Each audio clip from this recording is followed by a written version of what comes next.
Hey there, folks.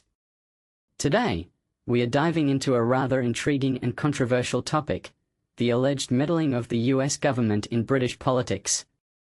Now, this story has some serious implications, and I can't wait to break it down for you and share my thoughts along the way. So, the US Embassy in London has been offering some pretty hefty grants, up to $500,000, for public education programs. But here's the catch: these grants seem to have a specific agenda.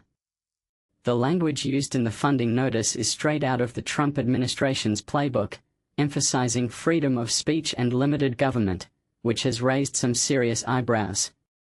You see, this isn't just about money. It's about influence and shaping public opinion.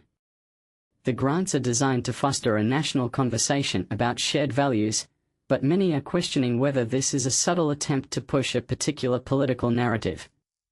And when you consider the recent actions and statements of senior Trump officials, it starts to look a little suspicious. For instance, these officials have been vocal in their criticism of British authorities and have even spread misinformation on various fronts, from abortion to digital regulation. They've also shown an alarming tendency to ally with far-right European movements, which is a huge red flag. Now, these grants are separate from another set of grants worth $12 million, which the US State Department is planning to allocate to organizations founded by prominent British conservatives. This package of support is clearly aimed at influencing European groups in a way that aligns with the Trump administration's agenda. But here's where it gets really interesting. The US government has been accused of meddling in British democracy by none other than a Liberal Democrat MP, Lisa Smart. She points out that the Magna Carta, a cornerstone of British law, aimed to limit the powers of tyrants and uphold the rule of law, something Trump has shown contempt for. Smart argues that Britain has a proud tradition of liberty and freedom of speech, and they don't need Trump's money meddling in their democratic processes. And it's not just British politicians who are concerned. Even serving and recently departed US State Department officials are expressing unease about these grants. One official told The Guardian that while it's not unusual to support public diplomacy efforts showcasing the special relationship between the US and UK, specifically funding topics related to a narrow, America First vision is highly unusual. They accused the US government of trying to create UK-originated narratives to support MAGA propaganda. Now, the US Embassy in London has responded to these allegations, stating that the funding initiative aims to strengthen US-UK ties and deepen public understanding of constitutional principles and democratic norms.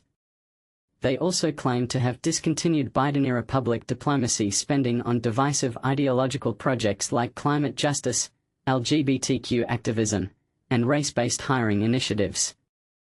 However, some veteran State Department officials are still raising concerns about the language used in a second grant opportunity offered by the US Embassy.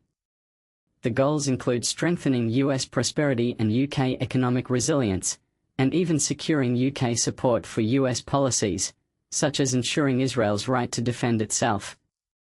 One former official commented that the language has shifted from increasing understanding to more openly stating persuading people to agree with US policy. They also questioned the weirdness of increasing support for Israel in a third country, suggesting it's an unusual and potentially controversial move. So, what does all this mean? Well, personally, I think it raises some serious questions about the role of foreign governments in influencing domestic politics. It's a fine line between cultural exchange and political interference, and it's important to draw that line clearly. This story highlights the power dynamics at play in international relations and the potential for one country to exert its influence over another through subtle means. It's a reminder that we need to be vigilant and critical of these kinds of initiatives, especially when they seem to have a hidden agenda. So, there you have it, folks.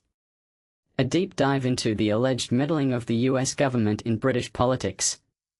I hope this has given you some food for thought and a better understanding of the complexities at play. Remember, it's always important to question and analyze these kinds of situations, especially when they involve our democratic processes. Thanks for joining me, and I'll catch you in the next video.